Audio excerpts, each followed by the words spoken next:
I'm with Gene Britlik, and we're actually talking about something that I'm sure you've heard about. It's called the Oakland Running Festival, locally known as the Oakland Marathon. Really exciting. Hey, tell my viewers about how this came about and how they participate and what this says about Oakland. I was really excited about this. Well, I moved here last year about this time. The company I work for, Oregon Sports, we're in the business of putting on races and other sporting events, mostly in the Maryland Bay, the Mid-Atlantic region. Now, when I came out here, I still wanted to work with the company. Looked around, noticed that Oakland didn't have a race. Made some calls to city officials and asked around. And within 3 months of moving here, the city had essentially green-lighted the event. In June, the City Council passed a resolution to formally announce that Oakland was going to have a running festival next March, which is now this March 2010, March 27th and 28th. The two-day event features a health and fitness expo on Saturday. As you heard him say, he is Gene Britlik, and he is the creator of the Oakland Marathon and the Oakland Running Festival. And this was my first interview with him in 2010 at the Columns at Lake Merritt. And since then, Gene has successfully grown the Oakland Running Festival into a very popular marquee event that shows off the city. And he's always made himself accessible to me. This is our second interview, right on the dock of Lake Chalet. This is the second year of the Oakland Running Festival.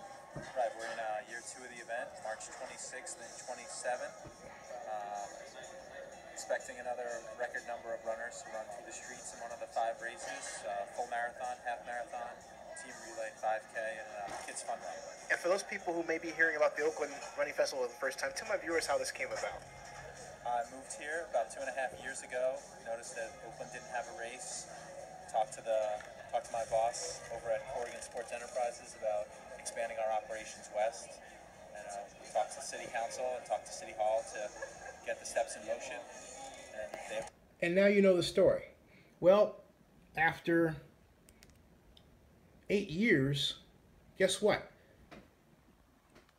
I happened to get an email about events and happenings and news, and this email occasionally has job openings as well. One of them was for assistant race director of the Oakland Running Festival, or basically assistant race director for Oregon Sports. Oregon Sports is owned by Lee Corrigan, who is the boss that Gene referred to. Gene has left. So I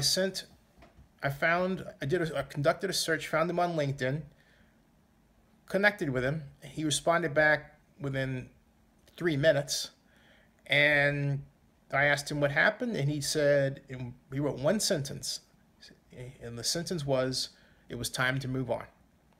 Sometimes you can say a lot with a little. That's really sad because Gene was the heart and soul of the Oakland Running Festival. He believed in Oakland, and were it not for his efforts, the Oakland Running Festival may have been just one event, or maybe the same event in a couple of years and phased out. Gene did not do that. He was the engine behind its growth and its success. Whatever happened between Gene and Lee Corrigan, it's sad for Oakland. Gene is now with Robert Half as an event planner. And there's this hole in Oregon Sports and hole in Oakland, although he still lives there, because Gene is no longer focused on producing this event. It was very sad. All good things, I suppose, have to come to an end, but I didn't think this was one of them. It underscores the need in Oakland for a sports commission, like the one that I started in 1999, and no one has started one since. Because with the sports commission, you can focus on events, help organizations like Oregon Sports and Oakland champions like Gene keep his running festival going and thriving. But I will tell you this, without someone like Gene Britlik, the Oakland Running Festival could die. Here's to Gene and all that he's done for Oakland. Hats off to you. And thank you for the interviews.